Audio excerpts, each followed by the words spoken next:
Alright, Assalamualaikum. Hari ini kita akan sambung di bawah bab 6 iaitu trigonometri. Baiklah, kita pergi yang basic-basic dulu di bawah trigonometri. Yang pertama, kita akan tengok sukuan. Okey, ini tak menjadi masalah sebab kamu dah belajar di bawah matematik biasa. Yang kedua, kita nak kenal manakah sudut positif, mana satu sudut negatif. Yang ketiga, kita nak tengok sudut yang lebih besar daripada 360 dan yang terakhir iaitu yang keempat, kita akan tengok macam mana kita nak tukarkan sudut. Okey, baiklah, kita sambung ya. Yang pertama tadi ialah sukuan 1. Bila sebut pasal sukuan, dia mesti melibatkan satah katas. Bila sebut satah katas, dia mesti ada paksi X dan juga paksi Y. Okey, itu maksudnya satah katas. Apa yang dimaksudkan dengan sukuan? Okey, kita tengok kat sini. Perkataannya ialah suku. Kita tahu dalam matematik, suku itu bermaksud 1/4. Jadi, ini bermaksud setiap bahagian dalam satah katasan itu dibahagikan kepada 4. Nampak tak? Jadi ini, nampak tak? Ini ada bahagian yang pertama. Okey, kita pergi sebelahnya. Bahagian yang kedua. Kita pergi ke bawah. Ini bahagian yang ketiga. Dan yang terakhir sekali ialah bahagian yang keempat. Jadi, setiap bahagian inilah kita panggil sebagai sukuan. Di mana bahagian yang pertama ini kita panggil sebagai sukuan pertama. Okey. Seterusnya di sini ialah sukuan kedua. Okey, seterusnya sukuan ketiga dan yang terakhir ialah sukuan keempat.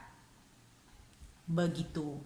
Dan perlu ingat, setiap sukuan ini dia akan mengikut arah lawan jam. Macam tu. Okey, jadi kita bermula sukuan 1, 2, 3 dan 4. Itulah maksud sukuan. Baiklah, tadi kita dah tahu apa yang dimaksudkan dengan sukuan dan bagaimana sukuan itu dikira. Okey, sekarang kita tengok yang kedua, sudut positif atau sudut negatif. Jadi, back to basic balik semula. Tadi, sukuan, kita kata setiap sukuan kita akan hitung dengan cara lawan arah jam. Macam ni kan? Jadi, jadilah ini sukuan 1, sukuan 2, sukuan 3 dan sukuan 4. Arah yang kita gunakan untuk mengira sukuan ialah arah lawan jam. Jadi, apabila sudut positif ini dikira sebagai positif sekiranya dia diukur, okey, dia diukur mengikut arah lawan jam. Okey, mengikut arah lawan jam. Okey, macam mana? Apa maksudnya diukur mengikut arah lawan jam? Okey, maksud dia begini. Saya ada satu satah katas. Saya ada X dan juga Y. Kemudian saya ada satu garis. Okey, saya kata berapakah sudut di sini? Okey, berapakah sudut itu? Ataupun adakah sudut ini sudut positif ataupun sudut negatif? Alright, jadi sekarang kita tengok. Okey, katakanlah sudut ini dikira mengikut arah lawan jam dari X. Jadi kita ukur dari X. ke garisan tersebut dengan cara lawan jam, maka sudut ini adalah sudut positif. Tetapi jika sudut ini dikira dari paksi X dengan mengikut arah jam. Mengikut arah jam. Sekarang saya daripada paksi X, saya ukur sudut yang diberi, sudut yang diberi arah jam. Nampak? Begini. Jadi sudut ini, sudut yang warna merah ini akan menjadi sudut negatif. Nampak tak? Saya ikut arah jam. Kalau macam ni, arah jam. Begitu. Okey, boleh? Yang mana satu sudut positif, yang mana satu sudut negatif. Okey, yang ketiga, seterusnya hari ini kita akan tengok pula apa yang dimaksudkan dengan sudut lebih besar daripada 360. Okey, jom kita tengok. Okey, kita ada satu satah kates. Ini paksi X, ini paksi Y.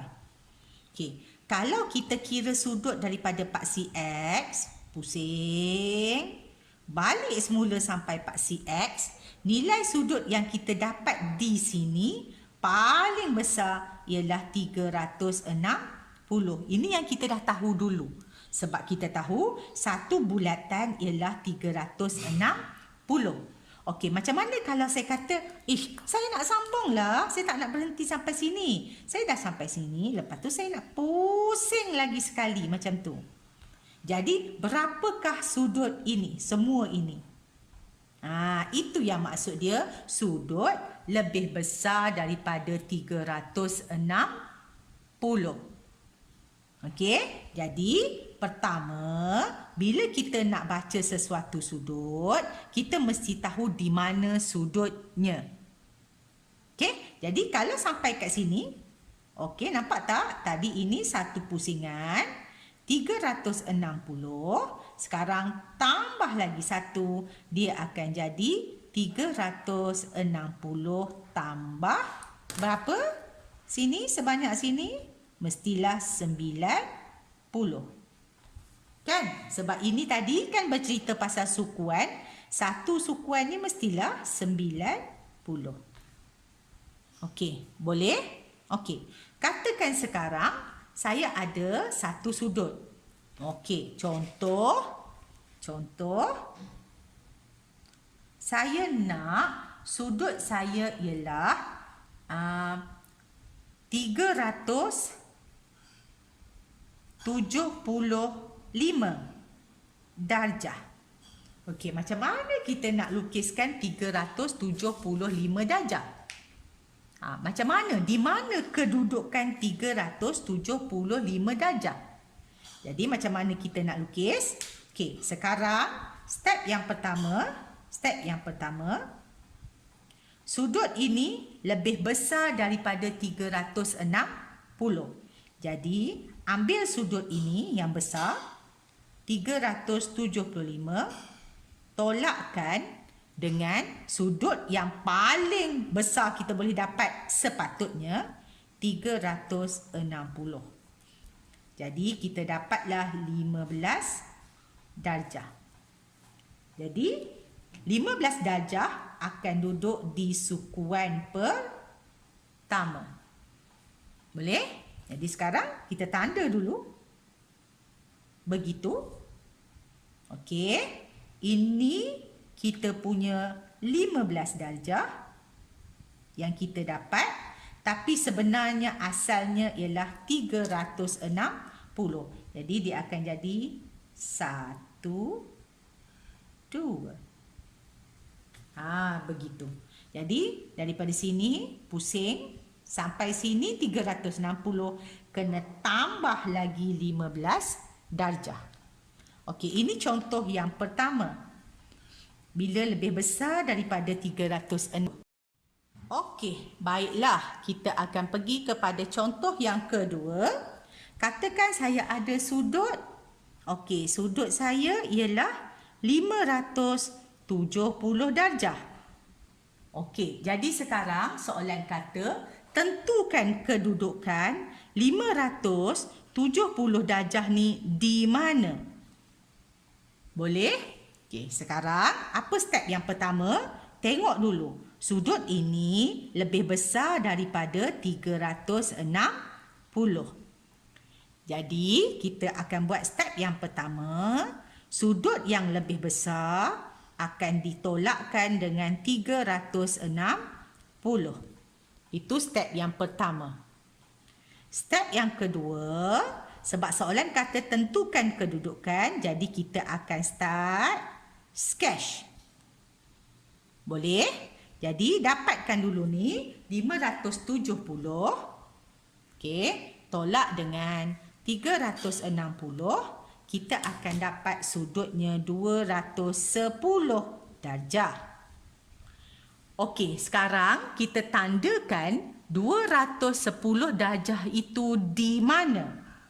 Okey, saya guna pen biru. Daripada X, mesti daripada X. Syarat dia tadi mesti dari X.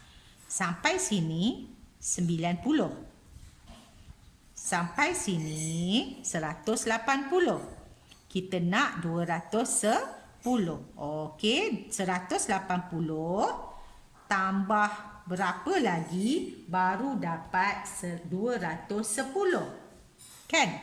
Maksud dia 180 tambah 30 sahaja di sini barulah dapat 210. Jadi kita tandakan. Okey, dia akan duduk di sukuan yang ketiga. Tapi sebenarnya 210 ni ialah 2 kali pusingan untuk 570. Jadi kita akan tunjukkan mula-mula kita pusing sekali 360. Kemudian baru kita tambah dengan 210. Itulah menjumlahkan sudut 570. Okey, jadi kita dapatlah kedudukannya di sukuan yang ketiga. Okey, next. Kita pergi kepada contoh yang ketiga. Soalan kata, tentukan kedudukan untuk sudut negatif 790 darjah. Okay, tentukan kedudukan negatif 790 darjah itu duduk di mana? Okey, boleh? Okey, sekarang tengok. 790 darjah lebih besar daripada 360. Jadi step yang pertama, 790 tolakkan dulu dengan 360 darjah. Jadi kita akan dapat 430 darjah. Alamak, nampak tak? 430 masih lebih besar daripada 360. Jadi kalau lebih besar, kita kena tolakkan lagi. Jadi kita sambung 430 tolak lagi dengan 360. Okey, kita akan dapat 70. Okey, check. Adakah 70 lebih kecil daripada 360? Ya. Okey, kalau ya, barulah kita berhenti. Tapi sebelum tu tengok berapa kali kita pusing, berapa kali 360, kita ada 2 kali. Okey, selepas step 1, kita buat step 2. Kita akan tentukan kedudukannya dengan kaedah sketch. Okey, sekarang kita sketch. Ini paksi X. Alright, sekarang hati-hati. Dia kata negatif 790. Jadi kalau negatif bermaksud sudut itu akan dipusing. Okey, mengikut arah jam. Okey, sudut 790 itu akan diukur mengikut arah jam. Ini akan ikut arah jam. Macam tu. Ingat ya, simbol positif atau negatif di hadapan sudut menunjukkan kita nak ukur sudut tu dari mana. Sama ada dari arah jam ataupun dari arah lawan jam. Okey, sekarang kita nak ikut arah jam. Okey, arah jam berapa kita nak? 70. Okey, arah jam mesti bermula dengan X yang positif. Arah jam 70. Begini. Jadi tandakan. Kita dapatlah sini 70. Okey, arah jam kan? Nampak tak? Saya ikut arah jam ke bawah. Okey, tapi ini sudut 70. Kita ialah sudut 790. Kita akan ukur ataupun kita akan pusing 2 kali dulu, barulah kita jumpa jawapan. Okey, jadi mari kita pusing. Okey, sekali 360. Okey, yang ini 360. Kena pusing lagi sekali 360. Last sekali kena tambah 70. Jadi itu yang kita dapat 790. Okey, yang terakhir yang ini cuma ulangan sahaja kepada kamu, iaitu menukar sudut daripada darjah kepada radian atau daripada radian ke darjah dan minit. Kat mana kita belajar ni dulu? Kita dah belajar di bawah tajuk 1, iaitu sukatan membulat. Okey, jadi kita just nak buat ulang kaji sikit sahaja menukar sudut ini. Yang pertama, kalau katakanlah saya bagi pi radian. Okey, ini pi radian ini bermaksud berapa darjah? 180 darjah. Okey, jangan lupa macam tu. Okey, kalau saya nak tukarkan daripada darjah kepada radian, ulangan sahaja ya, daripada darjah kepada radian. Jadi katakanlah saya ada A darjah, nak tukarkan kepada radian, kita akan darabkan dengan berapa? Pi per 180. Okey, kalau saya nak tukarkan daripada radian kepada darjah. Okey, katakan saya ada A radian, tukarkan kepada darjah. Saya akan darabkan dengan pi 180, minta maaf, per pi. Okey. Macam tu.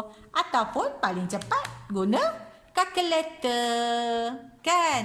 Okey, itu saja tajuk kita pada hari ini. Bye. Sekian. Terima kasih.